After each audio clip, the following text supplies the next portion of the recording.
আসসালামু আলাইকুম। আজকে আমি খুবই সহজ পদ্ধতিতে মেরা পিঠা বানিয়ে দেখাবো। এই পিঠাগুলো খেতে কিন্তু দারুণ টেস্টি হয় আর খুব সহজ বানানো, যে কেউ খুব সহজে ঝটপট বানিয়ে নিতে পারবেন। আশা করছি ভালো লাগবে। তাহলে চলুন দেখে নেই। প্রথমে চুলায় প্যান বসিয়ে দিয়েছি আর দিয়ে দিচ্ছি চালের গুঁড়া। এখানে আমি ভেজা চালের গুঁড়া নিয়েছি 1 কাপ। যে কোনো চালের গুঁড়া নিলেই হবে। এখানে আমি আতপ চালের গুঁড়া নিয়েছি। এখন আমি নেড়েচেড়ে কিছুক্ষণ ভেজে নেব।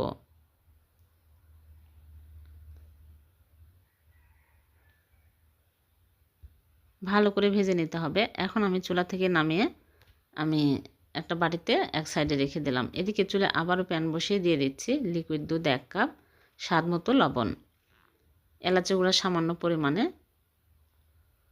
এখন আমি নেড়েচেড়ে বলক তুলে নিব। ভালোভাবে বলক তুলে নিতে হবে।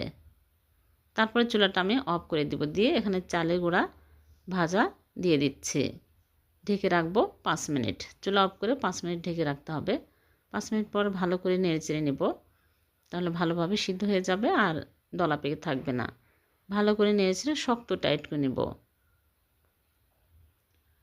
এখন আমি এরকম শক্ত হলে চুলা থেকে নামিয়ে প্লেটের মধ্যে ঢেলে নিচ্ছি। নিয়ে ঠান্ডা করে নেব। ঠান্ডা হয়ে গেলে ভালো করে মথে নিতে হবে।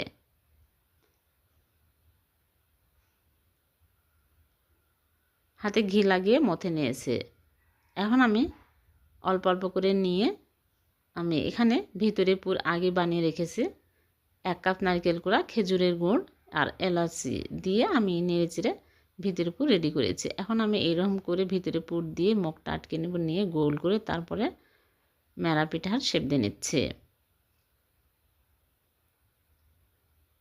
দুই দিকে চিকন আর মাঝখানে মোটা এরকম করে আমি পিঠার শেপ দিয়ে নিচ্ছি। আপনারা চাইলে যে কোনো রকমেরই শেপ দিতে পারবেন।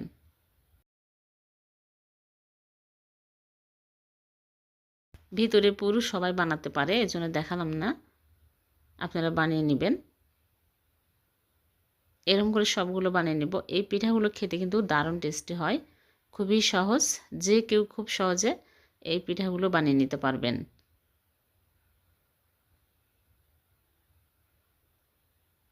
সবগুলো বানানো হয়ে গেছে। এখন এগুলো আমি পানির ভাপে দেব।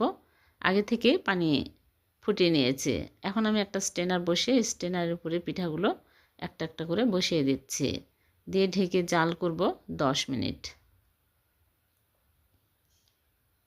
10 মিনিটে ভালোভাবে সিদ্ধ হয়ে যাবে। 10 মিনিট পর ফিরে আসলাম। পিঠাগুলো ফুলে গেছে, দেখুন বড় বড় হয়ে গেছে আর ভালোভাবে কুক হয়েছে। এখন চুলা থেকে নামিয়ে ঠান্ডা করে একটা প্লেটের মধ্যে তুলে নিচ্ছি। অনেক মজার হয়েছে এই পিঠাগুলো। আপনারা বাড়িতে অবশ্যই বানাবেন, খুবই সহজে হয়ে যায়। আর ভিডিওটি ভালো লাগলে লাইক কমেন্ট শেয়ার করে দিবেন। আমি একটা কেটে দেখাচ্ছি কতটা মজার হয়েছে। আবারও দেখা হবে এরকম নতুন কোনো রেসিপিতে। সে পর্যন্ত ভালো থাকবেন, সুস্থ থাকবেন। আল্লাহ হাফেজ।